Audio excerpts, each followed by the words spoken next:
Hello अस्सलाम वालेकुम। I hope you all are doing well. So तमाम न्यू व्यूवर्स को मेरा दिल से खुशामदीद। और प्लीज़ अगर आप इस चैनल पे आए हैं तो लाज़िम मेरे चैनल को सब्सक्राइब करके जाइएगा, ताकि मैं आपके लिए मज़ीद अच्छी साइकोलॉजी से रिलेटेड और मेंटल हेल्थ से रिलेटेड वीडियोस बनाऊं, जो आप लोगों के लिए बहुत फ़ायदेमंद साबित हो सकती हैं।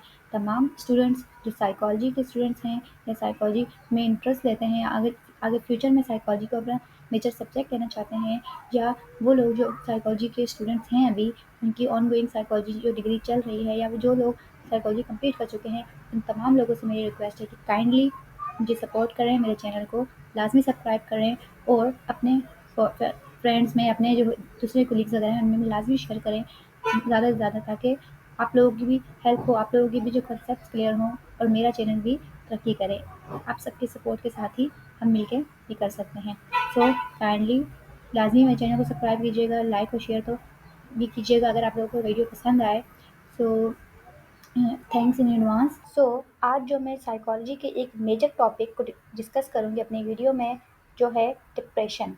डिप्रेशन क्या है? What is depression? डिप्रेशन क्या है? डिप्रेशन किस तरह डायग्नोस होता है? किस तरह हम ये पता लगाते हैं? एक साइकोलॉजिस्ट या मेंटल हेल्थ प्रैक्टिशनर्स होते हैं, वो किस तरह डायग्नोस करते हैं कि एक इंसान जो हमारे पास आया है अपनी किसी भी बीमारी को लेके, किसी सिम्टम्स के साथ, तो वो है डिप्रेशन का पेशेंट है, या फिर उसे कोई और डिसऑर्डर है साइकोलॉजिकल। जैसे डिफरेंट बहुत सारे डिसऑर्डर्स होते हैं, बाइपोलर है, एंजाइटी है, स्किज़ोफ्रेनिया है, और भी बहुत सारे डिप्रेशन के अलावा भी जो है वो डिसऑर्डर्स होते हैं। तो किस तरह एक साइकोलॉजिस्ट ये पता लगाता है कि हमारे पास जो इंसान आया है अपने किसी भी प्रॉब्लम्स को लेके, वो डिप्रेशन का पेशेंट है या नहीं है। डिप्रेशन को साइकोलॉजी में जब मेजर डिप्रेसिव डिसऑर्डर कहा जाता है, कि जब एक इंसान प्रॉपर वे में एक डायग्नोस होता है डिप्रेशन किसी को, तो वो कहलाता है मेजर डिप्रेसिव डिसऑर्डर, यानी MDD, जो हमारे पास DSM के अकॉर्डिंगली MDD का नाम दिया गया है इसे, मेजर डिप्रेसिव डिसऑर्डर। अब ये मेजर डिप्रेसिव डिसऑर्डर डायग्नोस कैसे होता है, या इसके क्या क्या सिम्टम्स होते हैं, क्या इसका क्राइटेरिया होता है, किस तरह एक साइकोलॉजिस्ट एक इंसान को ये डायग्नोस करता है, आज हम इस टॉपिक पे बात करेंगे डिटेल में। सो हम चलते हैं अपने टॉपिक की तरफ कि डिप्रेशन क्या है। सबसे पहले तो ये जानना है कि डिप्रेशन है क्या। ठीक है। So the question is what is depression, कि डिप्रेशन क्या है। ठीक है। तो डिप्रेशन बेसिकली अगर हम देखें तो वो इस तरह है कि depression a serious mood disorder. Depression एक मूड का डिसऑर्डर है। हमारा जो क्या में मिजाज होता है, मिजाज के अंदर जो है हमारी खराबी आती है, वो हम डिप्रेशन को कहते हैं कि वो डिप्रेशन बिल्कुल कंसीडर की जाती है। लाइक डिप्रेशन की अगर हम बात करें तो ये क्या है, ये एक ऐसा डिसऑर्डर है, एक ऐसी बीमारी है जो हमारे मूड पे अफेक्ट कर रही होती है, हमारे रवैये पे अफेक्ट कर रही होती है। इसमें क्या होता है, हमारा जो मूड होता है, हमारा रवैया होता है, हमारा जो बिहेवियर होता है, बेसिकली डिप्रेशन में एक ख़ास सिम्पटम ये है कि एक इंसान अगर डिप्रेशन का शिकार है, उसको डिप्रेशन है, तो वो कांस्टेंट फीलिंग ऑफ एंगर, मतलब उसकी लगातार, और ये आगे जाके मैं अभी क्राइटेरिया में डिस्कस करूँगी कि 2 वीक्स बहुत इंपॉर्टेंट होते हैं, कि 2 वीक्स तक अगर ये सिम्पटम्स आ रहे हैं, तो वो एक पेशेंट जो है वो डिप्रेशन का हो सकता है, या उसको डिप्रेशन हम डायग्नोज करते हैं। कि अगर एक इंसान में इजी वर्डिंग में कहूँ कि डिप्रेशन एक मूड का, एक रवैये का, एक हमारे बिहेवियर का जो है वो डिसबैलेंस होना, या फिर इम्बैलेंस होना, या हम कह सकते हैं कि कोई ख़राबी होना हमारे रवैये में, हमारे मूड में, वो डिप्रेशन कहलाता है। और किस तरह ये ख़राबी, कि अगर एक इंसान कॉन्स्टेंटली, मतलब कॉन्स्टेंटली इंसान अगर ये फील कर रहा है कि उसे गुस्सा बहुत आ रहा है, ठीक है, बगैर वजह के हद से ज़्यादा गुस्सा आना, और होपलेसनेस, नाउमीदी होना, एक इंसान बहुत ज़्यादा अगर नाउमीद हो रहा है हर चीज़ से, उसे हर चीज़ में नाउमीदी नज़र आ रही है, कुछ उसको पॉजिटिव नहीं लग रहा, उदासी है, सैडनेस है, बहुत ज़्यादा उदास रह रहा है, बगैर वजह के वो उदास है, बगैर वजह के उसे गुस्सा आ रहा है, बगैर कोई कॉज़ के ही वो बहुत ज़्यादा नाउम्मीदी जो है उसको फ़ील हो रही है कि मैं कुछ नहीं कर सकता, अपने आप के लिए गिल्ट फीलिंग आना, और इतना ज़्यादा गुस्सा, इतनी ज़्यादा उदासी होती है कि एक इंसान की पूरी डे, एवरी डे की जो एक्टिविटीज़ होती हैं, पूरा दिन जो इंसान की जो एक्टिविटीज़ हैं, उसका खाना-पीना, सोना, उसका जॉब, उसकी एजुकेशन, उसके बाकी जितने भी रोज़मर्रा के काम होते हैं, वो सब डिस्टर्ब हो जाते हैं उसके उस मूड की वजह से। अगर ये सब कुछ कॉन्स्टेंटली 2 वीक्स तक चलता रहे या उससे भी ज़्यादा, तो वो हम एज अ डिप्रेशन का पेशेंट्स को हम ले सकते हैं कि इससे डिप्रेशन हो सकती है। अगर वो कॉन्स्टेंटली ही ये सब सिम्टम जो है मतलब सैडनेस के, मूड जो है उसका ख़राब हो रहा है, उसको गुस्सा आ रहा है, उसको नाउमीदी हो रही है, उसके बाकी सिम्टम्स भी आगे जाके हम डिस्कस करेंगे, तो वो हम इसको डिप्रेशन के सिम्टम्स में कंसीडर करेंगे। बाकी एक और चीज़ ये होती है कि काफ़ी लोग जो है वो अपनी सैडनेस को भी डिप्रेशन से लिंक कर रहे होते हैं कि अगर एक इंसान जो है वो वक्ती तौर पे भी उदास है या परेशान है, तो या उसे नाउमीदी या गिल्ट हो रहा है किसी भी चीज़ का, तो वो अक्सर लोग लिंक कर देते हैं कि मुझे डिप्रेशन हो गई है, या लोग उसे कहते हैं कि आप जो है वो डिप्रेस हैं, आपको जो है ना डिप्रेशन हो गई है वगैरह वगैरह। तो हमें ये चीज़ जानने की बहुत ज़्यादा ज़रूरत है कि डिप्रेशन में और सैडनेस में बहुत फ़र्क है। डिप्रेशन और सैडनेस बिल्कुल भी एक चीज़ नहीं है। हाँ, सैडनेस जो है वो डिप्रेशन का जस्ट एक सिम्पटम है, ठीक है? लेकिन सिर्फ़ सैडनेस की बेस पे हम किसी को ये नहीं कह सकते कि तुम्हें डिप्रेशन है या आप जो है डिप्रेशन के पेशेंट हैं। ये बिल्कुल रॉन्ग कॉन्सेप्ट है जो हमारी सोसाइटी में नॉर्मली इस चीज़ को बहुत ज़्यादा कहा जाता है कि एक इंसान अगर थोड़ा भी उदास है, परेशान है, किसी वजह से परेशानी हुई भी है, कोई लॉस हो चुका है उसका, या फिर उसको कोई ऐसा कोई ट्रॉमा मिला है, या कोई भी लाइफ़ में जैसे इवेंट्स होते हैं, सैड इवेंट होते हैं, या ऐसी चीज़ जिसमें इंसान उदास हो जाता है, परेशान हो जाता है, लाइक एग्ज़ाम्स में अगर कोई अच्छे नंबर नहीं आए, या फिर मार्क्स अच्छे नहीं आए, ग्रेड अच्छा नहीं आया, फेल हो जाना, या फिर फाइनेंशियली कोई प्रॉब्लम आ जाना है किसी भी तरह की, अगर इंसान वक्ती तौर पर सैड हो रहा है, उदास हो रहा है, तो इसका हरगिज़ ये मतलब नहीं है कि उसे डिप्रेशन है। डिप्रेशन प्रॉपर एक मेजर डिप्रेसिव डिसऑर्डर के तौर पर एक डिसऑर्डर है, जिसके अंदर सैडनेस सिर्फ एक सिम्टम है, उसके अलावा बाकी बहुत सारे सिम्टम्स हैं जो उस इंसान में अगर नहीं है, वो सिर्फ सैड हो रहा है, तो उसको हम डिप्रेशन का पेशेंट नहीं कह सकते। तो हमें इसको बहुत ज़्यादा जो है ना समझना चाहिए, और हमारे सोसाइटी में जिस तरह के मेंटल हेल्थ से रिलेटेड इतनी अवेयरनेस नहीं है, मेंटल हेल्थ की इतनी ज़्यादा यहाँ पे वर्क नहीं किया जाता है इसके ऊपर, तो हर बंदा कहता है कि मुझे डिप्रेशन है, या हम हर बंदे को कह रहे होते हैं कि तुम्हें डिप्रेशन है अगर तुम उदास हो। तो हमें ये जानने की बहुत ज़रूरत है कि डिप्रेशन और सैडनेस में फ़र्क क्या है। तो आगे इस वीडियो में आपको मैं डिस्कस करूँगी कि डिप्रेशन के सिम्पटम्स क्या हैं। जब आप किसी को डिप्रेशन डायग्नोज़ कर रहे होते हैं, लाइक एक मेंटल हेल्थ प्रोफेशनल या एक साइकोलॉजिस्ट, एक साइकियाट्रिस्ट अगर किसी को डिप्रेशन डायग्नोज़ करता है, तो वो उसमें क्या-क्या चीज़ें नोट करता है, किन-किन क्राइटेरिया से, किन-किन सिम्पटम्स की बेस पर ही हम किसी को कह सकते हैं कि आपको डिप्रेशन है या आप डिप्रेशन के पेशेंट हैं, ठीक है? अगर सिर्फ सैडनेस को देख के हम किसी को कह रहे हैं कि आपको डिप्रेशन है, तो ये बहुत बड़ी वाली मिस्टेक है, क्योंकि sadness is just a single symptom of depression, ठीक है? तो अब मैं आपको बताऊँगी कि क्राइटेरिया क्या है। अगर एक इंसान को डिप्रेशन डायग्नोज़ करनी है, तो उसके लिए अमेरिकन साइकोलॉजिकल एसोसिएशन एपीए के अकॉर्डिंग, या इनका एक डीएसएम है, diagnostic and statistical manual of mental disorder, 5th edition के थ्रू आजकल जो है वो जो साइकोलॉजिस्ट हैं या साइकियाट्रिस्ट हैं, वो सब जो डायग्नोज़ करते हैं किसी इंसान की डिप्रेशन, वो हम डीएसएम का क्राइटेरिया फ़ॉलो करते हैं, और वो क्राइटेरिया क्या है, इसको हम मज़ीद डिस्कस करते हैं। जिनकी बेसिस पे एक इंसान को हम एमडीडी डायग्नोज़ करेंगे, उन सिम्पटम की मौजूदगी में ही। ओके, सो अब हम डिस्कस करते हैं वो सिम्पटम्स क्या हैं। ओके, तो अगर हम एक इंसान को जो हमारे पास क्लिनिक में एक पेशेंट आया है, या जिसकी हम हिस्ट्री ले रहे हैं, उसको हम डीएसएम-5 के अकॉर्डिंग सिम्पटम्स को, जैसे क्राइटेरिया को हम मैच करेंगे कि हमारा जो पर्सन हमारे पास आया है, या हमारा क्लाइंट जो आया है, अभी इसको हम पेशेंट नहीं कह रहे क्योंकि अभी तक उसका डिसऑर्डर डायग्नोज नहीं हुआ, तो वो हमारा क्लाइंट होगा। ओके, बाकी अब डीएसएम कहता है कि डिप्रेशन को डायग्नोज करने के लिए डीएसएम-5 में जो है ए से लेके ई तक, A B C D E criterias हैं, जिनको हमने बहुत केयरफुली जो है वो देखना है अपने क्लाइंट के अंदर, ठीक है? जो हमारे सामने पेशेंट आएगा बैठा है, उसके अंदर जो प्रॉब्लम्स लेके आया है, उसके अंदर हमें इन पाँचों क्राइटेरियाज को चेक करना है कि आया ये तमाम क्राइटेरियाज उस इंसान की कंडीशन से मैच कर रहे हैं या नहीं कर रहे। अगर तो हम उससे जो क्वेश्चन करेंगे, या उसको जो हम चेक करेंगे इन क्राइटेरियाज के अकॉर्डिंग, अगर ये तमाम क्राइटेरियाज उस पर्सन की कंडीशन से मैच कर रहे हैं, उससे मीट कर रहे हैं, तो उसकी बेसिस पर हम उसे एमडीडी या मेजर डिप्रेसिव डिसऑर्डर डायग्नोज कर सकते हैं। लेकिन अगर हम वो सारे क्राइटेरियाज चेक करें, ए बी सी डी और ई हम चेक करें उस पर्सन में कि वो हैं या नहीं हैं, और अगर वो सिम्टम्स जो है वो मैच ना कर रहे हों, या उससे बिल्कुल ऑपोजिट हो, या उससे थोड़ा बहुत उसमें हो, तो हम उस इंसान को कभी भी डिप्रेशन डायग्नोस नहीं करेंगे। इस चीज़ को लाजमी आप लोगों ने याद रखना है कि अगर DSM-5 का क्राइटेरिया उस इंसान के साथ, उसकी कंडीशन के साथ मीट नहीं हो रहा, तो वो कभी भी डिप्रेशन या का पेशेंट डायग्नोस नहीं होगा।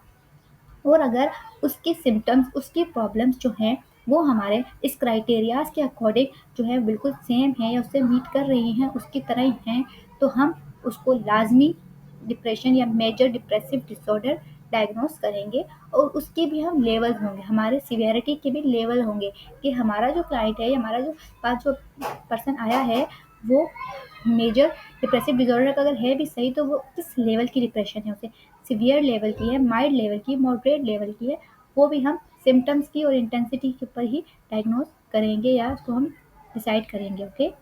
अच्छा, तो अब हम अपना जो है प्रॉपर DSM-5 के अकॉर्डिंग डिप्रेशन का क्राइटेरिया देखते हैं कि डिप्रेशन का क्या क्राइटेरिया है। जैसा मैंने आपको बताया था कि डिप्रेशन के यहाँ पे टोटल 5 क्राइटेरियाज हैं, A, B, C, D और E। तो DSM-5 के अकॉर्डिंग अगर हमारे पास एक क्लाइंट आके हमारे सामने सेशन में बैठा है, हमारे क्लिनिक में बैठा है, या हम इसकी हिस्ट्री ले रहे हैं, तो हम ऐसा करेंगे कि सबसे पहले हम पता लगाएंगे, क्राइटेरिया ए को देखेंगे। क्राइटेरिया ए कहता है कि डिप्रेशन के टोटल हमारे पास 9 सिम्टम्स हैं। कितने? 9 सिम्टम्स हैं हमारे पास डिप्रेशन के टोटल, जो हम आगे आके डिस्कस करेंगे कि वो क्या सिम्टम्स होते हैं। लेकिन क्राइटेरिया ए ये कहता है कि अगर उन 9 सिम्टम्स में से आपका जो क्लाइंट आपके साथ बैठा हुआ है, अगर उसमें 5 या 5 से ज़्यादा सिम्टम्स प्रेजेंट हैं, ठीक है? अगर हम उससे क्वेश्चन कर रहे हैं, उससे हम हिस्ट्री ले रहे हैं और उस हिस्ट्री में हम ये देखते हैं कि उन सिम्टम्स पे जो DSM कहता है कि ये होना ज़रूरी है डिप्रेशन को डायग्नोस करने के लिए, तो क्या हमारे उस क्लाइंट में, हमारे उस पेशेंट में वो 5 सिम्टम्स या 5 से ज़्यादा सिम्टम्स उस पर्सन में मौजूद हैं, और क्या उन सिम्टम्स को एटलीस्ट 2 वीक्स का पीरियड गुजर चुका है या नहीं।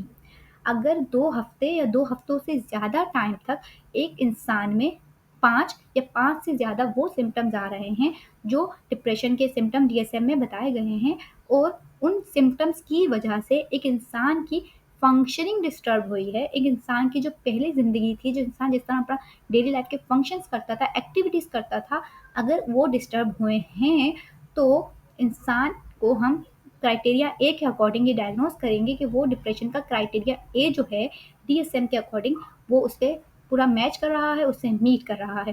ठीक है। क्राइटेरिया ए में हम क्या देख रहे हैं कि क्या हम उस बंदे के अंदर ये चेक कर रहे हैं कि क्या उस वो बंदा जो इस प्रॉब्लम के साथ आया है, वो प्रॉब्लम क्या 2 हफ्तों तक रही है, उसमें 2 हफ्तों पहले तक ऐसा था, या फिर अभी ही कुछ 4-5 दिन पहले अगर हुआ है, तो वो क्राइटेरिया ए को मीट नहीं कर रहा। डिप्रेशन के सिम्टम 2 हफ्ते या 2 हफ्तों से ज़्यादा जितना भी टाइम होगा, उसमें एक इंसान में अगर वो सिम्टम्स सिम्टम्स क्या 5 सिम्टम, एटलीस्ट 5 सिम्टम तो होने चाहिए, या 5 से ज़्यादा भी, ठीक है? और उसकी वजह से उसकी लाइफ में बहुत चेंजेस आई हों, उसकी फंक्शनिंग डिस्टर्ब हुई हो, ठीक है? तो ही हम उसको क्राइटेरिया ए से मीट करवा रहे हैं। और क्राइटेरिया ए ये भी कहता है कि जैसे कि नीचे डिप्रेशन के सिम्टम जो है मैं आपको बताऊंगी वन बाय वन जितने भी हैं, 9 सिम्टम जो हैं, लेकिन उनमें से एटलीस्ट एक दो सिम्टम ऐसे हैं, 2 सिम्टम्स ऐसे हैं जिसमें से एक तो लाजमी होना चाहिए, ठीक है? और वो है डिप्रेस मूड। डिप्रेस मूड तो होना ही चाहिए, क्योंकि मूड का डिसऑर्डर है डिप्रेशन में, तो वो तो इंसान में लाजमी आपने देखना है कि है या नहीं है। उसके अलावा अगर आप इंसान का मूड ज़्यादा डिप्रेस नहीं है, लेकिन एक और सिम्टम होता है लॉस ऑफ इंटरेस्ट या लॉस ऑफ प्लेयर, ठीक है? मतलब कि क्या वो चीज़ों में इंटरेस्ट लेता है, उन चीज़ों में उसका इंटरेस्ट बाकी है जो वो पहले लेता था, इस बीमारी से पहले, इन मसलों से पहले, ठीक है? तो ये आपको लाजमी देखना है, अगर वो पहले किसी चीज़ को बहुत इंटरेस्ट लेके करता था, किसी चीज़ को बहुत ज़्यादा खुश होके करता था, या कहीं जाना पसंद करता था, या कहीं जाने में इंटरेस्ट था, तो वो अगर उसका लॉस हो गया, लाइक वो अब वो चीज़ें नहीं करना चाहता या उसका दिल नहीं करता, तो ये भी एक सिम्टम है। इन दोनों सिम्टम में एटलीस्ट ये इन दोनों में से कोई एक तो होना चाहिए, ठीक है? बाकी 5 और भी हैं हमारे पास, मतलब 5 और मोर देन 5, लेकिन डिप्रेस मूड लाज़मी चेक करना है या नहीं है। अगर डिप्रेस मूड भी नहीं है, लॉस ऑफ इंटरेस्ट भी नहीं है, अगर मूड भी अच्छा रहता है उसका, अगर वो चीज़ों में इंटरेस्ट भी ले रहा है, वहाँ जा भी रहा है, जहाँ को जाना पसंद है, वो काम कर रहा है, तो वो डिप्रेशन नहीं हो सकती, ठीक है? इसलिए एटलीस्ट इन 2 में से एक तो लाज़मी होना चाहिए कि उसका मूड जो है लो मूड हो, सैड मूड हो, अपसेट हो, ठीक है? डिप्रेस मूड चेक करना है आपने है या नहीं है। उसके बाद अगर लॉस ऑफ इंटरेस्ट या प्लेयर के किसी चीज़ों के अंदर इंटरेस्ट उसका है या नहीं है। क्राइटेरिया ए हमें क्या कह रहा है कि एटलीस्ट 2 हफ्तों तक उस इंसान से हमने उसकी हिस्ट्री लेनी है कि 2 हफ्तों तक आपको ये सिम्टम आ रहे हैं, ठीक है। अगर वो कहता है यस, फिर देखना है कि उसके कितने सिम्टम आएंगे, वो नीचे देखेंगे क्या 5 सिम्टम या 5 से ज़्यादा सिम्टम्स उसमें डिप्रेशन के हैं। अगर है तो ये भी मीट कर गया। फिर हमें देखना है कि उसकी फंक्शनिंग इम्पेयर हो रही है, अच्छा हो रही है। लाइक पहले जो वो काम बहुत अच्छे से करता था अब वो अच्छे से नहीं कर पा रहा, सही से नहीं कर पा रहा, उसमें खाना पीना उठना बैठना हर चीज़ उसमें कंसीडर की जाएगी। और उसमें depress mood, in loss of interest वगैरह के सिम्टम आ रहे हैं या नहीं आ रहे, ये हमने पूरी इसको अच्छी तरह से बिल्कुल केयरफुली जो है ना ये हमने देखना होगा, ठीक है। एक अपने क्लाइंट को या हमारे पास जो हिस्ट्री लेने आया है, जो हमारे सेशन हमसे ले रहा है, हमने लाजमी बहुत केयरफुली उसको डायग्नोस करने के लिए ये चीज़ों को बहुत केयरफुली हमने चेक करना होगा, ओके, अकॉर्डिंग टू DSM-5 के क्राइटेरिया के अकॉर्डिंग। हमारे पास जो सिम्टम्स हैं DSM में, डिप्रेशन को, MDD को, मेजर डिप्रेसिव डिसऑर्डर को डायग्नोस करने के लिए वो ये हैं। पहला मतलब टोटल 9 सिम्टम हैं, इन 9 में से अगर 5 भी एक इंसान में शो हो रहे हैं तो वो डिप्रेशन का पेशेंट जो है वो डायग्नोस किया जाएगा। ओके, पहला हमारे पास आता है डिप्रेस्ड और लो मूड, ठीक है। कि हम चेक करेंगे, हम उससे क्वेश्चन करेंगे, पूछेंगे कि क्या आपका मूड लो रहता है, डिप्रेस रहता है इन 2 वीक्स के अंदर। तो एक डिप्रेशन के पेशेंट में लाजमी उनका मूड जो है वो लो रहेगा, सैड रहेगा। पहले हमें ये चेक करना है कि उसका मूड कैसा होता है, ठीक है। कि एनी टाइम उसका मूड जो है वो हर वक्त बगैर किसी वजह के, बगैर किसी चीज़ के ही वो लो फील करता है। हैप्पी मोमेंट हो, सैड मोमेंट हो, जो भी मोमेंट हो उसके अंदर वो उदास रहता है, खुशी उसको फ़ील नहीं होती। लोग कहते हैं ना कि हमें खुशी फ़ील नहीं होती। अगर वो खुशी की जगह पे जा भी रहा है, कोई म्यूज़िक पे किसी पार्टी में भी जा रहा है, तो वहाँ भी उसको जो है वो मूड उसका बहुत लो रहता है या फिर सैड रहता है, कुछ अच्छा फ़ील नहीं होता। पहला क्राइटेरिया में जो पहला सिम्पटम है वो है डिप्रेस्ड मूड या लो मूड या सैड मूड, ओके। हम ये चेक करेंगे, अगर उसमें ये है तो ये क्राइटेरिया व ए का जो है वो एक सिम्पटम जो है वो चेक हो गया। फिर हम देखेंगे कि उसके इंटरेस्ट वगैरह कि जो चीज़ें उसे पहले किसी ज़माने में पसंद थी, मतलब इस कंडीशन में आने से पहले उसे जो चीज़ें, लाइक अगर कोई प्लेयर है, कोई स्पोर्ट्स वगैरह करता है, लाइक कोई क्रिकेट खेलता था, कोई इसको फुटबॉल पसंद थी या किसी भी तरह की एक्टिविटीज़ पसंद थी या कहीं आना जाना पसंद था, घूमना फिरना पसंद था, तो क्या अब वो सब कुछ उसे पसंद है? क्या अब वो ये सब कुछ करना चाहता है? तो वो अक्सर जो डिप्रेशन के पेशेंट होंगे वो ये कहेंगे कि नहीं, अब मेरा दिल नहीं करता, अब मेरा दिल नहीं करता कि मैं जो है ना वो एक्टिविटी करूँ जो मैं पहले किया करता था, या अब मेरा दिल नहीं करता कि मैं कहीं बाहर जाऊँ, मेरा दिल नहीं करता कि मैं पार्टी करूँ, मेरा दिल नहीं करता कि मैं किसी से मिलूँ, ठीक है। तो वो जो उसका इंटरेस्ट था पहले होता था, लेकिन अब वो जिस हाल में है या जिसको जो प्रॉब्लम वो बता रहा है कि 2 वीक से ज़्यादा हो गया है कि उनका उसका उस चीज़ों में इंटरेस्ट नहीं आ रहा। तो ये दूसरा जो है ना वो सिम्टम है डिप्रेशन का। पहला था लो मूड, सैड मूड, फिर उसके बाद इंटरेस्ट का ना होना, चीज़ों को ख़त्म हो जाना, जैसे उसको खुशी फील नहीं होती तो वो एक्टिविटीज़ भी नहीं कर रहा जिसमें उसको पहले खुशी फील हुआ करती थी। सेकंड उसका ये हमारे पास जो है वो सिम्टम है। फिर हमारे पास एक और सिम्टम आता है, वो है वेट लॉस या वेट गेन। ये जो पेशेंट होता है डिप्रेशन का, मोस्टली उनका जो है ना वेट या तो ना बहुत ज़्यादा इंक्रीज़ होना शुरू हो जाता है, बढ़ना शुरू हो जाता है, ठीक है। बगैर किसी वजह के लाइफ़स्टाइल वैसे ही होगा या फिर थोड़ा चेंज भी होगा, लेकिन उसका अब ये दोनों दोनों चीज़ हो सकती हैं। किसी इंसान में जो है वो वेट बहुत ज़्यादा डिक्रीज़ हो रहा है, मतलब बहुत ज़्यादा लॉस हो रहा है उसका वेट। अचानक से ही वेट जो है ना 5 केजी तक गिर जाता है इंसान का, जो डिप्रेशन में होता है, अचानक से ही उसका वेट 5 केजी तक बढ़ जाता है, ठीक है। तो हम उससे पूछेंगे आपका इस पीरियड में, इस ड्यूरेशन में जब आपको ये इश्यूज़ हो रहे हैं, तो वेट क्या क्या आपका मतलब कि है? आपका वेट बढ़ा है या कम हुआ है? तो वो बताएगा मेरा वेट, अगर मेरा फॉर एग्ज़ाम्पल 50 केजी था, तो अब मेरा 45 हो गया है, या मेरा 50 था तो 55 हो गया है। तो ये मेजर जो है ना चेंजिंग आएँगी वेट में, ये भी डिप्रेशन में होता है। ये बहुत इंपॉर्टेंट पॉइंट है कि डिप्रेशन की वजह से वेट गेन और वेट लॉस होता है, ओके। पास DSM में जो फोर्थ सिम्टम आता है डिप्रेशन को चेक करने के लिए, कि वो है एपेटाइट चेंज, ठीक है। एक इंसान की जो एपेटाइट है, लाइक उसकी खाना खाना, उसके भूख लगना, ठीक है।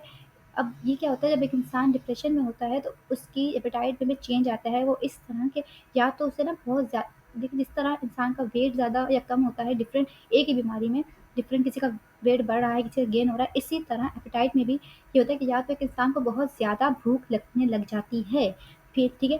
जैसा वो पहले नॉर्मली जैसे वो खाना खाता था, अब उसको उससे ज़्यादा भूख लग रही है, बहुत ज़्यादा भूख लग रही है, या फिर एक इंसान को बिल्कुल भूख लग ही नहीं रही, ठीक है? ये दोनों जो है ये सिम्पटम्स में हो सकते हैं कि या तो बहुत ज़्यादा खाने खाने बहुत ज़्यादा भूख लग रही है, बहुत ज़्यादा भूख फ़ील होती है, या फिर बिल्कुल ही भूख फ़ील नहीं होती या बिल्कुल ही दिल नहीं करता।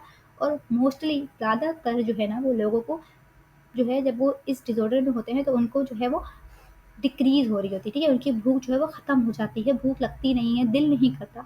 मोस्टली पेशेंट हमें यही कहते हैं, वो सुनाई देते हैं कि अब मेरा खाने खाने का दिल नहीं करता, मुझे खाना खाने की नीड नहीं होती, मुझे भूख ही नहीं लगती, ठीक है? अगर खाना मेरे सामने आता है तो मेरा दिल नहीं करता कि मैं वो खाऊँ, ठीक है? इस तरह होता है कि उनको भूख फ़ील नहीं होती, तो खाना खाने का दिल नहीं करता, तो ये भी एक सिम्पटम है। इंक्रीज़ जो है वो कम रेयरली होती है कि किसी-किसी को होता है कि मुझे मेरी भूख बढ़ गई है, ठीक है? लेकिन मोस्टली जो है वो डिक्रीज़ ही होती है कि भूख जो लगना कम हो जाती है या फिर खाना खाने का दिल नहीं करता। मोस्टली डिप्रेशन में इंसान का ना यही होता है कि उनको कुछ चीज़ जो वो पहले करता था वो करने का दिल नहीं करता, ठीक है? ज़्यादातर यही होता है। उसके बाद हमारे पास एक और सिम्पटम है, बहुत इम्पोर्टेंट है, जो डिप्रेशन में बहुत इम्पोर्टेंट सिम्पटम है, वो है इंसोम्निया और हाइपरसोम्निया। इंसोम्निया और हाइपरसोम्निया यहाँ भी 2 कंडीशंस आती है, ठीक है? कि किसी पेशेंट को इंसोम्निया हो सकता है, किसी को हाइपरसोम्निया हो सकता है। ये एक मेडिकल टर्म है ना, लाइक साइंटिफिकली टर्म है इंसोम्निया और हाइपरसोम्निया। इनका जो मतलब है, इनकी मैं अलग से भी वीडियो बनाऊँगी इंसोम्निया और हाइपरसोम्निया पे। लेकिन अभी जो मैं सिम्पटम्स को यहाँ पे डिस्क्राइब कर रही हूँ, तो वो ये है कि इंसोम्निया का मतलब है कि डिप्रेशन वाला बंदा, उसकी नींद जो है ना, सोना-जागना जो उसका स्लीपिंग साइकिल है, वो शदीद तरह से जो है ना वो डिस्टर्ब हो जाता है। इस तरह या तो उनको नींद बहुत ज़्यादा आना शुरू हो जाती है या फिर नींद बिल्कुल भी नहीं आती, ठीक है? तो इंसोम्निया में ये होता है कि एक इंसान की नींद जो है, इंसोम्निया का मतलब है कि नींद का जो स्लीपिंग साइकिल है हमारा, वो इतना बुरी तरह से डिस्टर्ब हो जाता है कि अगर वो बहुत सीवियर लेवल का है तो इंसान को पूरा-पूरा दिन 24 घंटे क्या 24 से ज़्यादा घंटे भी इंसान जो है वो जागता रहता है, वो सो नहीं पाता, उसे नींद नहीं आती, ठीक है? तो लेकिन अगर कुछ ऐसे केसेज़ होते हैं जिनमें इंसोम्निया ही होता है, लेकिन वो इंसान थोड़ा बहुत सो लेता है, कुछ घंटे सो लेता है या कुछ मिनट सो लेता है, उसके बाद उसकी नींद टूट जाती है, वो सोते हुए उठ जाता है, उसकी नींद जो है वो डिस्टर्ब हो जाती है अचानक से, तो ये सब इंसोम्निया में कंसीडर किए जाएँगे। इसके बाद जो हाइपरसोम्निया है, हाइपरसोम्निया का मतलब है कि इंसान हद से ज़्यादा सो रहा है, ठीक है? मतलब अगर एक इंसान 10 घंटे से ज़्यादा सो रहा है, तो वो इंसोम्निया की कंडीशन होती है उसकी, कि वो 10 घंटे से ज़्यादा लगातार जो है वो सोए जा रहा है या उससे ज़्यादा भी, ठीक है? कि उसको नींद बहुत ज़्यादा आने लगी है। तो ये भी डिप्रेशन का ही एक सिम्पटम है।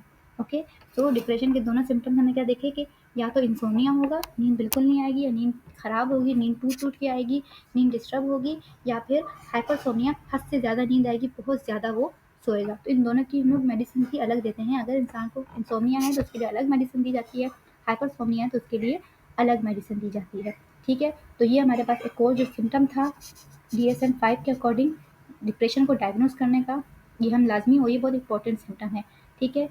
तो ये हमारे पास 5th सिम्टम हो गया।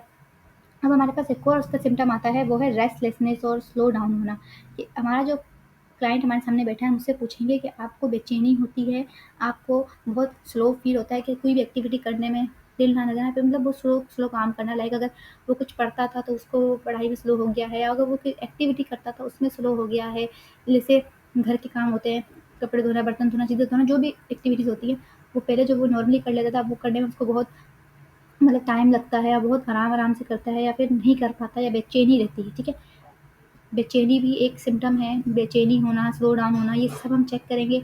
उसके बाद हमारे पास एक और सिम्पटम आता है, वो है थकावट, लॉस ऑफ एनर्जी या फैटीग वगैरह, कि डिप्रेशन का बंदा जो है वो हर वक़्त बगैर कुछ किए, वो कोई एक्टिविटी नहीं कर रहा ना, क्योंकि वो तो ऑलरेडी स्लो डाउन हुआ है, ऑलरेडी उसका मूड डाउन है, ऑलरेडी वो किसी चीज़ में इंटरेस्ट नहीं ले रहा, लेकिन फिर भी उसको हर वक़्त थकावट फ़ील होगी, हर वक़्त उसका लगेगा कि उसकी बॉडी जो है वो थकी-थकी फ़ील होगी, ठीक है? कि वो बहुत टायर्डनेस फ़ील हो रही होगी, उसको अपनी बॉडी में एनर्जी नहीं लग रही होगी कि मैं बहुत लॉस हूँ, मुझे अंदर एनर्जी नहीं है कुछ भी करने की, बहुत ज़्यादा जो है ना वो बस रेस्टिंग पोज़ीशन में रहेगा। अपने उसको लगेगा कि वो बहुत थका हुआ है, जबकि इतना मतलब नॉर्मली वो कोई ऐसी एक्टिविटीज़ नहीं कर रहा जो उसकी बॉडी को थकाए, लेकिन उसको ये फीलिंग्स आएँगी, उसकी बॉडी जो है वो बहुत थकी-थकी फ़ील करेगी और उसकी एनर्जी भी नहीं होगी। ये भी एक सिम्पटम है, हम लाज़मी उससे पूछेंगे अपने क्लाइंट से कि आपकी जो है वो थकावट फ़ील होती है आपको बगैर कुछ किए? आपको एनर्जी जो है वो लो फ़ील होती है? आपको जो है ना बॉडी में कोई एनर्जी नहीं है, कुछ करने की हिम्मत नहीं है? तो ये भी आप लाज़मी अपने क्लाइंट से पूछेंगे इसको डायग्नोज़ करने के लिए, ठीक है?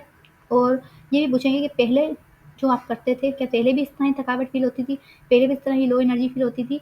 या अभी आपको ऐसा फ़ील होने लगा है जब से आपको ये प्रॉब्लम स्टार्ट हुई है? ठीक है? तो ये हम हिस्ट्री में लाज़मी लेंगे इनसे। फिर एक और हमारे पास सिम्पटम है, ये बहुत ज़्यादा कॉमन है डिप्रेशन के पेशेंट में, वो है फीलिंग ऑफ वर्थलेसनेस। ठीक है? Feeling of worthlessness, feeling of like इस तरह फ़ील करना कि अपने आप को जो है ना वो बहुत ज़्यादा मतलब कि नेगेटिव परसीव करना, अपने आप को बहुत ज़्यादा जो है ये कहना कि मैं बेकार हूँ, मेरी कोई वैल्यू नहीं है, मैं किसी काम का नहीं हूँ, सब मेरी ही गलती है। अपने आप को ही बहुत फ़ज़ूल या अपने आप के बारे में ही नेगेटिव ख़यालात लाना कि मैं जो हूँ ना किसी काम का नहीं हूँ। ये ख़यालात भी डिप्रेशन वाले बंदे में बहुत ज़्यादा कॉमनली पाए जाते हैं। ठीक है? उसके बाद आता है एक्सेसिव और इनएप्रोप्रिएट गिल्ट, कि गिल्टी बहुत फ़ील करता है। एक डिप्रेशन वाला इंसान जो होता है ना, उसे लगता है कि सब कुछ उसकी वजह से हुआ है। अगर उसकी लाइफ़ में कोई प्रॉब्लम्स हैं, अगर वो कुछ अचीव नहीं कर पा रहा, अगर वो किसी जो है ना अपने गोल्स को जो है वो फुलफ़िल नहीं कर पा रहा, अपनी कोई चीज़ जो चाहता था वो नहीं कर पा रहा, या फिर कोई चीज़ नहीं मिली, या उसका कोई भी लॉस हुआ है, तो वो हर चीज़ पर अपने आप को ही कसूरवार समझ रहा होता है, अपने आप को ही गिल्टी समझ रहा होता है। तभी उसके अंदर नाउमीदी आती है, तभी उसके अंदर जो है ना वो लो मूड आता है, तभी उसको जो है ना कुछ करने का दिल नहीं करता फिर, क्योंकि उसको लगता है कि वो जो है ना वो खुद गिल्टी है हर चीज़ के लिए, खुद वर्थलेस है, वो उसकी कोई वैल्यू नहीं, मेरी अपनी कोई वैल्यू नहीं है, वो इस तरह अपने आप को फ़ील करता है। ठीक है? अपने बारे में नेगेटिव इमेज बनाता है एक डिप्रेशन वाला इंसान। ठीक है? अगर आप उससे हिस्ट्री में ये पूछेंगे कि आपको अपने बारे में क्या कोई पॉज़िटिव बात बताएँ, तो अपने बारे में कोई पॉज़िटिव बात उसके पास नहीं होगी। उसको लगेगा बस वो बुरा है, वो कुछ नहीं कर सकता। ये सब उसके सिम्पटम्स हैं। और जब ऐसा कुछ इंसान फ़ील करता है अपने बारे में, तो एक और हमारे पास सिम्पटम है, वो है कि poor ability to think, concentrate और मेक एनी डिसीजंस। ओके? तो क्या होता है, ऐसा इंसान जब वो अपने बारे में इतना नेगेटिव फील कर रहा है, तो वो कुछ डिसाइड नहीं कर पाएगा, अपने लिए कोई फैसले नहीं कर पाएगा, उनकी डिसीजन पावर बहुत लो हो जाएगी, वो कुछ डिसाइड नहीं कर पाता। इसीलिए जो डिप्रेशन वाला पेशेंट होता है ना, वो अपनी ट्रीटमेंट भी जो है वो डिसाइड नहीं कर पा रहा था, वो अपनी ट्रीटमेंट भी लेना नहीं चाहता कि बस मुझे मुझे नहीं ठीक होना, मैंने कुछ नहीं करना। ठीक है? वो हमारे बहुत सारे टेस्ट होते हैं, साइकोलॉजिकल टेस्ट होते हैं, वो उनमें पार्टिसिपेट नहीं करता है, क्योंकि वो विलिंगनेस ही नहीं होती ना उसके अंदर खुद को बेहतर करने की। इस लेवल से तक जो है ना वो डिप्रेस हो चुका होता है, या नाउम्मीद हो चुका होता है कह लें, गिल्टी फ़ील कर रहा होता है, तो वो उसकी वजह से वो कुछ सही से सोच नहीं पाता, थिंकिंग उसकी बहुत पुअर हो जाती है। थिंकिंग इतनी पुअर हो जाती है कि वो किसी चीज़ पे कंसंट्रेट भी करना चाहे तो नहीं कर पा रहा होता है। अगर वो क्लास में बैठा हुआ है, कोई स्टूडेंट है, तो वहाँ वो सही से कंसंट्रेट नहीं कर पा रहा। अगर वो कोई जॉब करता है, किसी ऑफ़िस में है, तो वहाँ पे वो सही से अपना काम नहीं कर पा रहा होता, उसकी फंक्शनिंग जो है ना वो बहुत डिस्टर्ब होती है। इवन कि इसी वजह से उसकी जो लाइफ़ है, लाइक इसी वजह से उसकी जो क्या मैं प्रोफ़ेशनल लाइफ़ है या प्रोफ़ेशनल लाइफ़ है कुछ भी, वो बहुत बुरी तरह से डिस्टर्ब होती है, क्योंकि उसके अंदर कंसंट्रेट करने की, डिसीजन लेने की, थिंकिंग की एबिलिटी ही नहीं रहती। ठीक है? तो ये भी एक बहुत इंपॉर्टेंट सिम्पटम है हमारे पास डिप्रेशन को डायग्नोज करने का डीएसएम के अकॉर्डिंग। ठीक है? One most important and last one जो बहुत सिवियर लेवल के केसेस में होता है, वो होता है थॉट्स ऑफ डेथ, मौत के ख़यालात आना। डिप्रेशन वाले इंसान को जो सिवियर लेवल की डिप्रेशन में होता है, उसे मौत के ख़यालात आते हैं। बहुत रेयरली नहीं होता है ये, मतलब अगर कोई सीवियर लेवल पे है तो उसको आते हैं। सुसाइड के ख़यालात आते हैं, और सिर्फ़ ख़यालात नहीं आते, वो सुसाइड अटेम्प्ट करने का सोचता है। वो उसको ख़यालात आते हैं कि मैं किस तरह से अपनी जान ले सकता हूँ, अपनी जान ले सकता हूँ। ठीक है? फिर वो सोचता है कि मैं किस तरह से अपना सुसाइड प्लान करूँ।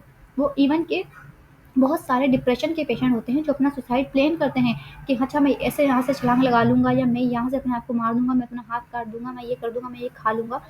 तो ये बहुत कॉमन सिम्पटम है डिप्रेशन का, और ये बहुत ज़्यादा जो कॉज़ है ना डिप्रेशन सुसाइड की, जो दुनिया में या फिर हमारी सोसाइटी में या जहाँ भी सुसाइड की मेन कॉज़ जो अगर कंसीडर कंसीडर की जाती है, तो वो जो है वो डिप्रेशन ही है। डिप्रेशन वाला इंसान ही सुसाइड की तरफ जाता है, जब उसके मूड में जो है वो तब्दीली नहीं आती, जब वो बहुत अपने आप को सैड फ़ील करता है, जब उसको किसी चीज़ में इंटरेस्ट नहीं रहता, जब उसका वेट गेन मतलब लॉस हो रहा है, गेन हो रहा है, उसकी एपेटाइट जो है डिस्टर्ब हो रही है, उसकी स्लीपिंग साइकिल डिस्टर्ब है, उसको मतलब में बेचैनी हो रही है, वो बहुत थका-थका फ़ील करता है, वो बहुत ज़्यादा अपने आप को बेकार समझता है, उसके अपने अपने ऊपर गिल्ट बहुत होता है, जब वो कुछ थिंक नहीं कर पा रहा, थिंकिंग उसकी सही नहीं है, वो कंसंट्रेट नहीं कर पा रहा, तो ये सब चीज़ें मिल के ना उसको इतना ज़्यादा अपसेट कर देती है कि उसको लगता है कि अब मेरा ज़िंदा रहने का कोई फ़ायदा नहीं है, और मुझे मर जाना चाहिए, मेरी ज़िंदगी बेकार है। वो अपने बारे में ये ख़यालात लाता है, और मोस्ट केसेज़ में ऐसा होता है कि वो अपनी जान ले भी लेते हैं। ठीक है? अगर उनकी सही से टाइम पर उनकी जो है काउंसलिंग के टाइम पर उनकी ट्रीटमेंट ना करवाई जाए, तो बहुत सारे ऐसे केसेस होते हैं कि जिसमें इंसान अपने आप को डिप्रेशन की वजह से सुसाइड अटेम्प्ट कर लेते हैं, छलांग लगा लेते हैं, कहीं से गाड़ी के आगे आ जाते हैं, कुछ भी एक्सरसाइज कोई भी अपना जो तरीका वो खुद सोचते हैं, खुद आइडियाज़ अपने दिमाग में सोचते हैं और अपनी जान भी ले लेते हैं। ठीक है, तो ये हमारे पास बहुत इंपॉर्टेंट है कि अगर हमारे पास कोई क्लाइंट आया है, कोई पेशेंट आया है, हमें लग रहा है कि इसमें डिप्रेशन के सिम्टम्स है, तो उसको हम लाजमी उसकी सुसाइड की और सुसाइड से रिलेटेड जो उसकी थिंकिंग है उसकी हिस्ट्री लाजमी लेनी है, उससे पूछना है क्या आपको कभी ख्यालात आते हैं, क्या आपने कभी सुसाइड अटैम्प्ट करने की कोशिश की है, क्या आपने कभी सोचा है अपने आप को, मौत के बारे में आपका क्या ख्याल है, मरने के बारे में क्या कहते हैं। इससे हमें आइडिया लगेगा कि हमारा पेशेंट की सीवियरिटी लेवल क्या है। और मोस्टली केसेस में ऐसा होगा कि जब आपको डिप्रेशन के क्राइटेरिया मीट कर रहे होंगे तो लाजमी वो ये कहेगा कि हाँ, मैं ख़्याल आता है मुझे कि मैं अपने आप को मार दूँ, मुझे ख़्याल आता है कि अगर मैं यहाँ से छलांग लगा दूँ या मैं ये खा के ये मेडिसिन खा लूँ वगैरह एक्सरसाइज कुछ भी। तो वो डिप्रेशन में बहुत कॉमन सिम्टम है कि सुसाइड के ख़्यालात आना। ठीक है, सो आज के लिए हमारी वीडियो में यही सब था कि डिप्रेशन क्या है और डिप्रेशन किस तरह डायग्नोज की जा सकती है अकॉर्डिंग टू DSM।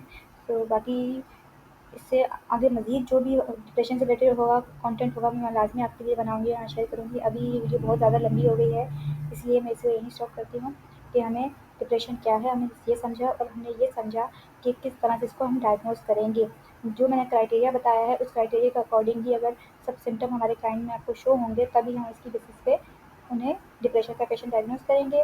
बाकी इसके आगे भी और क्राइटेरियाज़ हैं DSM के अकॉर्डिंग, लेकिन वो मैं अपनी इंशाल्लाह नेक्स्ट वीडियो के अंदर डिस्कस करूँगी कि और क्या-क्या इसकी जो क्राइटेरियाज़ होते हैं जो हम डिप्रेशन के लिए चेक करते हैं। बट जो मैंने आपको अभी बताया है ये मेजर चीज़ें हैं। इसका हम लोग पूरी हिस्ट्री इसकी बेसिस पे लेते हैं, तो ये बहुत इंपॉर्टेंट है, इसको आपने बहुत डिटेल में लेना है, बहुत डिटेल में समझना है, ताकि आपकी जो है वो हिस्ट्री अच्छी हो और आपकी डायग्नोसिस अच्छी हो। डायग्नोसिस अच्छी होगी तभी आपकी जो है वो ट्रीटमेंट अच्छी हो पाएगी और तभी हमारा जो पेशेंट होगा वो सही से ठीक हो सकेगा। थैंक यू सो मच मेरी वीडियो को सुनने के लिए, इतना टाइम इस वीडियो को देने के लिए। बाकी अगर आपको वीडियो पसंद आई है तो लाजमी मेरी वीडियो को लाइक कीजिएगा और चैनल को लाजमी सब्सक्राइब कीजिएगा, ताकि आपको मज़ीद साइकोलॉजी से रिलेटेड ईजी उर्दू में अच्छे अच्छे लेक्चर यहाँ मिल सकें। Thank you so much, subscribe करना मत भूलिएगा और लाइक और शेयर करना तो बिल्कुल भी मत भूलिएगा। अल्लाह हाफिज़, बाय बाय।